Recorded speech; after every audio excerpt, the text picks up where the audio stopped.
I'm curious to go back and watch the whole thing from beginning to end if possible. But Bill Belichick talked about, and there's a lot that we're going to get to, but here's the short one of the Bill Belichick on the biggest issue with Drake Maye, and this is where the analysis disagrees a little bit with Chip Lindsey. Drake Maye, his footwork needs a lot of work. You can see here he's just all over the place, never resets his feet, never really gets in position to throw, gets strip sacked. So I know that Kevin O'Connell, the head coach of the Minnesota Vikings, before the draft said if it's lower body, it can be fixed in his mind. Do you subscribe to that theory? Well, yeah, it's like I'm trying to make a comparison. If you can't, I would say like if you are struggle with math, right? Okay. If say and someone tries to teach you calculus, I don't really care how much work you put into it. This is not your subject, right? Like you'll get some of it, but you'll never master it. It just takes too much time, too much energy, and you're not wired the right way. The footwork stuff can be fixed, right? Like you set steps, timing, repetition over and over, situational awareness. All right, because right after that, he showed some clips of Peyton Manning and Tom Brady. Here's how you do it right. Let's take the two best quarterbacks to ever do it in the history of the sport. Well, that's what you want to shoot for. Yeah, no, and I think So, and I do think there is some situations that caused him to, regress a little bit. Here's the worry for me on the footwork part of it. For me, it's the why. Is it because a defender flashed and he thought, oh man, I got to get out of the way? Is it because they had a leaky offensive line? And does that footwork tie into bad eye mechanics? Because then you're looking at the rush, you're moving your feet around. Are you looking down and then you're looking back up and you're trying to pick up the people that are open? Because in the NFL, you're done. You can get away with it against NC State. You can get away with it against, Central Florida or whatever.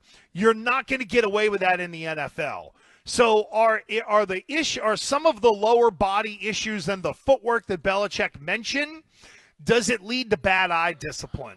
Because if you're going to have bad eye discipline and you're looking at the rush in the NFL, that was Mac Jones last year. But the footwork has to do with his accuracy. Well, the footwork does affect accuracy, but why is he not keeping his feet set? There's a little more here because Bill did a longer breakdown. Yep. And, Nick, we can start and stop this, right? The longer breakdown that Bill had on Drake Maye. Why don't we just kind of listen and go through it a little bit, and then we can sort of raise our hand and kind of stop. Go ahead. Well, again, a very talented kid, good size, runs well, has a good arm. Just he hasn't played very much. He really doesn't have a lot of experience. And he makes some big plays like this. This is an amazing play where he kind of throws going backwards, puts the ball right on the money. Whoa. And those are the highlight plays that you really like from Maye. This is one where he just doesn't really finish the play. He's got, double coverage here on the slot receiver. He's got guys open inside and outside and just throws it into double coverage. So, again, he's going to need some work in reading defenses, reading coverages. He comes with reps. He's quick to come off the receiver here. That's as open as they're going to get in the NFL. But I'm just telling you, they're not going to get open by 8 yards in the NFL. So you've got to deliver. That's the line I like. They're not going to get open that way in the NFL. And again, if your feet, why are your feet moving? Is it because you're uncomfortable? Is it because you feel pressure?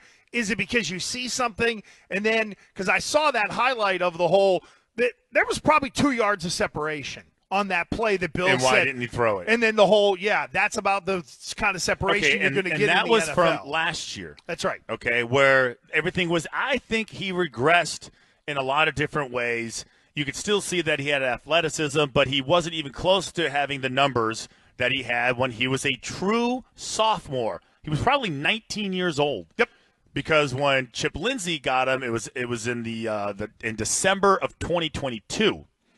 Right, and then he coached them all through the 2023 season. Yep.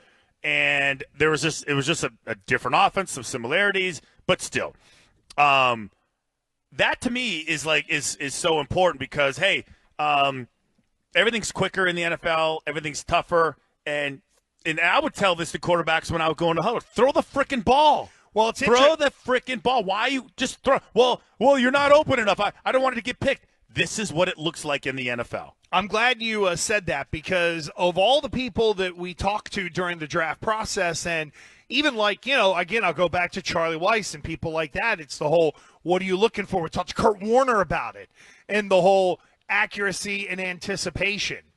Can you do that if your lower body is wiggling around a little bit? It's one of the big questions that we will end up having about Drake Maye. And to me, it's the, why are your feet unsettled? That to me is where it's got to begin. Like, where do you start to get to the point to where you're moving around too much that, like Bill would point it out? So real quick before we finish the sound up, because I know we got to get to it, is like all those if you play the piano, if you start with chopsticks, you learn it when you first start. You get your fingers warmed up, and then and a lot of piano players, they have a little routine. It's basic stuff they learn when they're a kid. Your analogies today are fantastic. Steph Curry. If you watch videos of Steph Curry, anything about him when he talks about shooting, when he warms up, he doesn't start shooting three-pointers. He does the same routine 2 feet away from the basket, 5 feet away from the basket. Mm-hmm. He finds that is what he's going to be doing the same thing. He's going to be doing the same thing, but he has to do it for 2 years. 2 years. But the thing that is awesome that these guys a psycho when it comes to competing. He how many times did we hear I hate losing? Arguably that's his best trait. Yeah. And the whole brothers thing that we talked about earlier in our little exclusive with him. All right, Nick, let's hit play.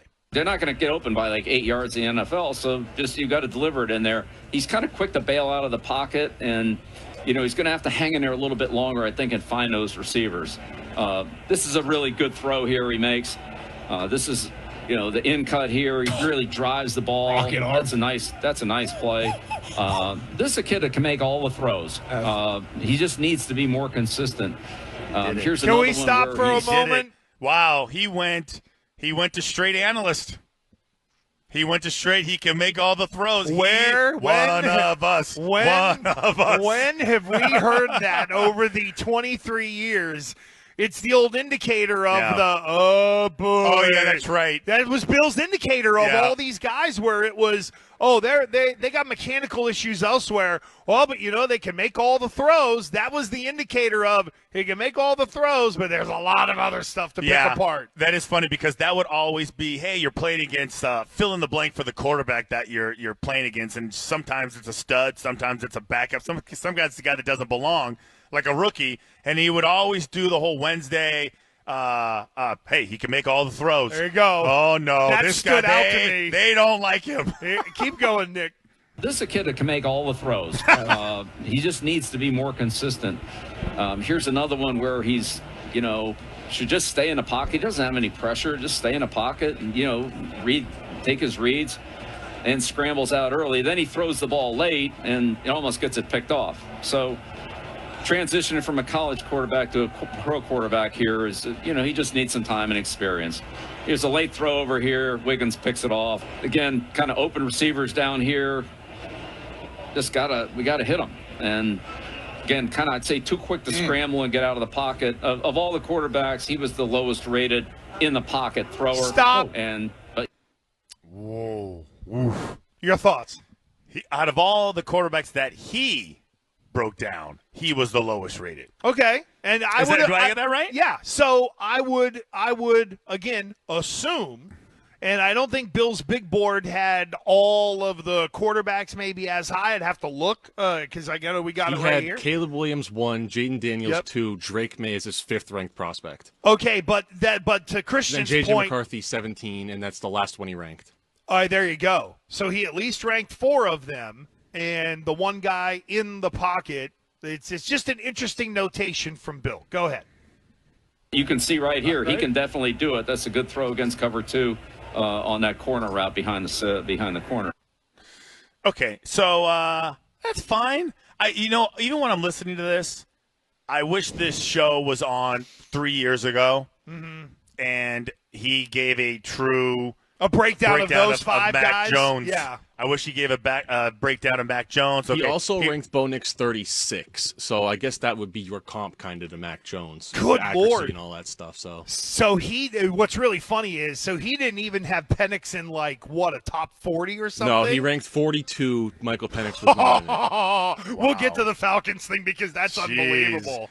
But again, listen, that's one man's board. That doesn't mean that he's right. Oh, wait, nope, there he is. 37, one spot below Bo Nix. Oh, okay, so Okay. 37. Okay. And they took him 8th. Good Lord. Wow. I tell you what, it is listen, it is fun to listen to him talk. How much of what you were hearing, when he was like, you gotta make that throw. Well, You know, some of those little lines did stand out to me about when he would, address the team. Right. Listen, they're not going to get any opener than that. They're not going to get any. You're not going to find a better situation than that. Well, what do you wait? Yeah, and then it becomes to mocking you. What are you waiting for? What's wrong with you? He left that part out. Yeah. He left out the what are you waiting for? A bus ticket? There's always some knock at you. If there's teaching, there's analysis, there's what are you waiting for? Well, that's you waiting for an invitation? That's like the needling you. That's the whole, this is how stupid you are. You should know that he's not going to get any more open than that. So what's your problem? Throw the damn ball. Why are you running? Stop bailing on the play. When you hear him be we need some more patience in the pocket. That kind of I can just it's the whole you can just hear it over again, and with the whole can make all the throws. That was I the one. can get a guy from Foxborough High to stay in the pocket better than you. Let's get this one more in here because we know we got Razor coming up. So McAfee asked Bill about the franchise quarterbacks, right? And the whole top of the draft, right? And here was Bill's response. Well, I think with Maye and Williams, you have two guys who are really talented. Caleb had a good year a year ago when he won the Heisman Trophy. Not as good this year. Draye was, ACC Player of the Year 2 years ago. Had less of a year this year. I think you see guys who are young that need a lot of development. You look at Penix. He's had a whole career in Indiana and then Washington. Bo Nix, Auburn, and Oregon. Jaden Daniels, has Arizona State. He went back to school, had a great year this year, won the Heisman Trophy. So those guys that have had a full career, McCarthy coming out a little bit early, but he had the year in prep school. Those guys have had, good full college careers, and I think they're just ahead of these kids who have a lot of talent, but they really need a couple more years. They're not going to get it in college. They're going to get it in the NFL. I did not know the whole deal about the prep school thing with J.J. McCarthy. Yeah. So he actually was a fifth-year high school guy. Yes. He was a grad. He was a grad guy, and he's still young. Yeah, McCarthy's 22? He's young. 21, whatever it is. Jeez. So interesting stuff from Bill Belichick, to say the least.